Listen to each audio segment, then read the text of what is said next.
Hey guys, welcome back. Today we're going to be working on undercoating this 2016 Jeep Wrangler. We're going to be scraping off a bunch of the surface rust underneath, covering it up with some rust inhibiting primer, and then spraying a little bit of a lubricant to keep all the salt and road grime off this winter. I've already got a propane heater running under here, just trying to warm things up a little bit. It's about 40 degrees outside. So let's jump into the tools and products we're going to use. Here's the equipment and products we're going to be using today. First things first, we're going to start on the left. A respirator. That's key whenever you're using any kind of aerosols, especially if you're doing an enclosed space like I am. I'm going to have the door cracked, but I'm still going to be wearing my respirator, and this is for particulate. I forget what filter this is exactly. The 60926. Can't hold my hand still. And then a pair of safety glasses. You don't want to be down there scraping rust, looking up and catch some of that in your eye. Trust me, it's not fun to deal with. The next thing we have here is a little steel bristle brush. This is honestly what I'll probably be using most because I can get in the most places easiest with it. And we have a wire wheel. They also sell wire wheels that kind of point forward, which would probably be a little bit easier, but this was the only one I could find in my garage. And then finally, we have the products. Now, I'm trying something new this year. Usually, I just use this Rust-Oleum rust reformer, and it does a pretty good job of converting the rust over to just a paintable surface. And then, honestly, I ignore it. But this is the first year that I heard about this Blaster Surface Shield, and I wanted to give this a try. So I'm going to be hitting everything with the rust reformer first, and then I'm going to try and undercoat as much as I can with this Surface Shield. And this is supposed to leave just a nice protective coating underneath. It's not going to let all that salt and dirt and grit get up into my frame and rust the car out. So I'll get underneath the Jeep and we can see what it looks like from years past. A quick note about using aerosols with a propane heater. All that orange is fire. And if you're spraying a bunch of highly flammable gas around that, you're going to have a bad time. So I am going to shut this off before I start spraying anything underneath the car. I've just had it on until now to try and warm up the underside so the paint sticks and cures a little bit faster, but I will not have this on while I'm painting. When I do this kind of work, I like to start from the front of the car and work my way back just so I can keep track of where I've been. If you start in the corner and you kind of do spots here and there where you see the rust, which is easy to get sucked into, you're going to wind up missing a lot. So try and just cover sections at a time. And like I said, I'm going to start at the front and I'm just going to work my way back, and I'll do the right side and the left side on my way. I just threw a light under there, so I'm going to slide that up to the front, and then we can get underneath the car and get going. All right, we're under the Jeep. That's looking straight towards the back. And what we're going to start looking at while we're under here, our primary focus is going to be the frame. But I also like to do like the control arms and kind of any other surface rust I see. Like you see this rust on the side of the oil pan. I'll try and just scrape that real quick and then hit it with some inhibitor. Obviously, I'm not going to worry about this drive shaft. That is just what it is. And hopefully I'll be upgrading it at some point. But kind of anywhere along the way. So like looking at this control arm right here, you can see the end of it starting to get a little flaky. It's a little rusty up here and in there. So I'm going to try and scrape some of that out and just see how good we can get it before we try and hit it with the inhibitor.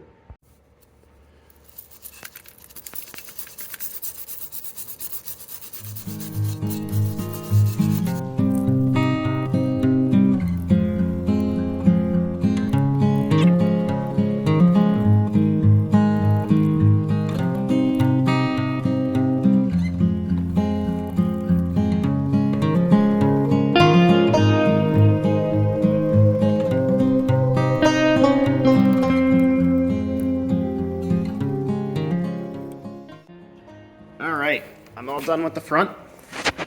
Now we're going to move down to the driver's side. And a quick tip, if you need to get a light like I have under here and you're borrowing one of your wife's grow lights, wrap it up in some plastic and then you don't have to worry about covering it in rust and paint. Just put it on an extension cord. You can move it wherever you need to underneath the car while you're scraping, or painting for that matter. All right, under different parts of the car kind of gives you different perspective. So this is one of the control arms we were just working on. You can see there's a little bit of rust here that I still missed, and that's fine. Like, just give it a little scrape. And you're always going to find, you're never going to get it all, but you just want to get most of it. That's the name of the game, is trying to prevent this from rusting through your car.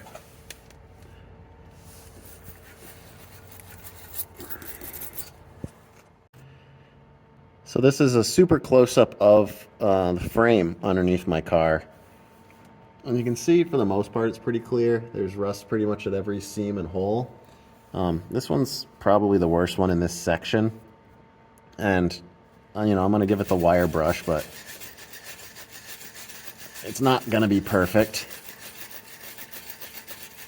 But I want to get as much as I can, because the frame is really the part that matters. And honestly, they sell kits online that I forgot to get this year that allow you to like stick a straw into the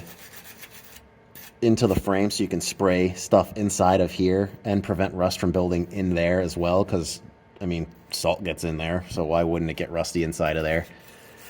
I wish there was a better solution than having to do this or get like a greasy undercoating with a vehicle that's been on the road. I know you can get a permanent undercoating if you have a brand new vehicle in this area, but they won't do that coating if your vehicle's ever been on the road in winter time, which this has.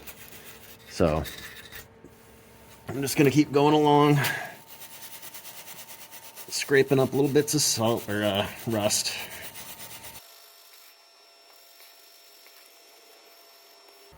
Here's a good thing. This is an exhaust hanger. You can see it's got my exhaust on it there. I'm not touching that. That thing is clearly just like flaking to pieces, and honestly, I will probably replace the exhaust by the time that thing goes south, so it's not even worth my time. And this is another good piece. This fastener on this exhaust, look at how rusted that is. It doesn't even look like a piece of machined metal anymore. It just looks like something that's been on the Titanic.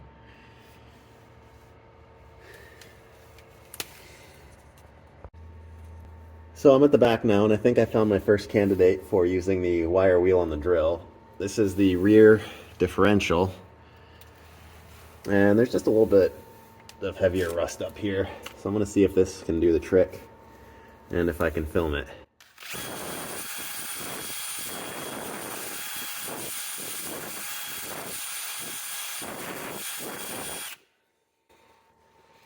That looks a lot better. That's looking pretty good. I'm gonna call that good enough. Doesn't have to be perfect. That's what the rust converter stuff's supposed to do. Let's move along. All right, here under the passenger side, we have a lot more rust to choose from. So I'm gonna try and do some with the hand brush. I'm gonna do this one with the hand brush, and I'm gonna do this one with the wire wheel, and see how fast and well each one comes out.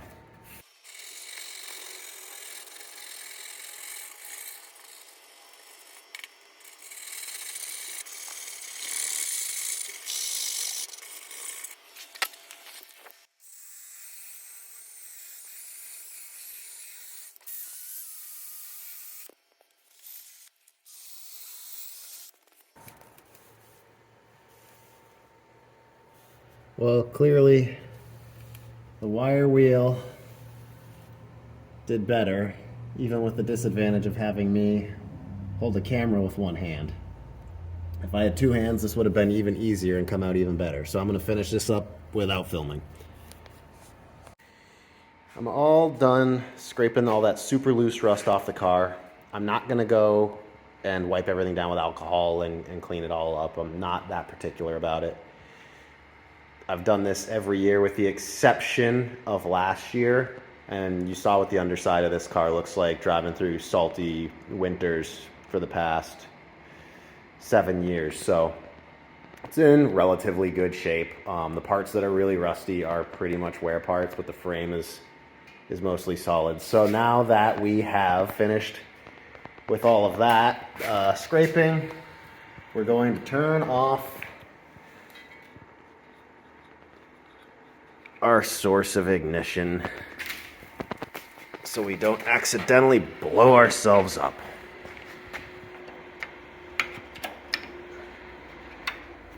All right. Now that's shut off, we can get the respirator on, and I probably won't do too much talking because you can't really hear me when I have that on. But we'll go ahead and just start hitting those spots under the car that we just wire brushed.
Alright, so I just had to step outside for a second so that I could talk because it's a little too fumigated in there to talk without my respirator on at the moment.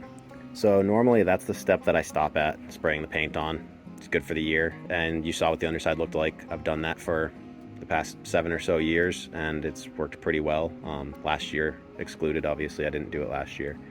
But this year I am going to be using some of this Blaster long-lasting surface shield.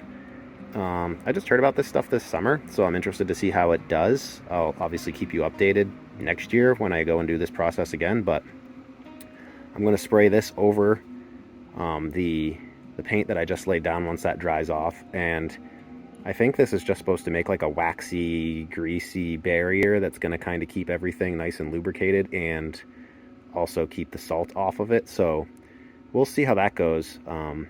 I do undercarriage washes on my car, usually after every big storm, so I'll be seeing how it holds up to that. But let me get my mask back on, we can jump back in the garage and get spraying. I'll spray some on the oil pan so we can see what it looks like, but I'm not going to film spraying this process because it's kind of a pain.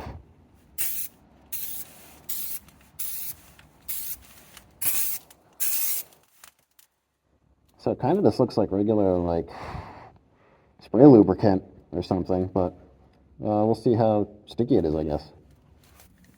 I did buy 3 cans of this stuff. I am just spraying this indiscriminately, like on everything under here. I'm not holding back. Obviously, I don't want to be spraying it on like belts and stuff, like that guy right there, but any kind of metal surface, frame, components, whatever, it doesn't matter. I'm spraying it all.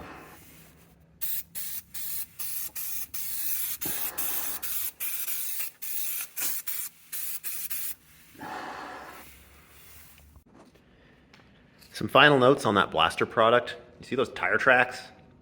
That's that product, and it is very slippery. So I am going to wash my garage with hot soapy water and hopefully get that crap off the floor.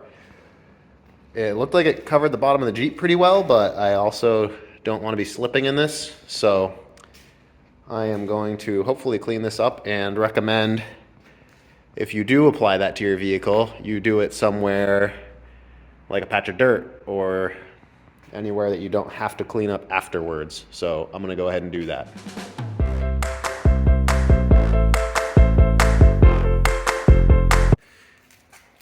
Hey guys, here's just a quick update about a week later. We're just gonna jump underneath the Jeep real quick and see what that undercoating is looking like after a week of rain. And you can see it's all dried out a little bit. It's not quite as wet looking. It looks more like a standard lubricant underneath here now. So I think this stuff's gonna work well. Now back to the regularly scheduled footage.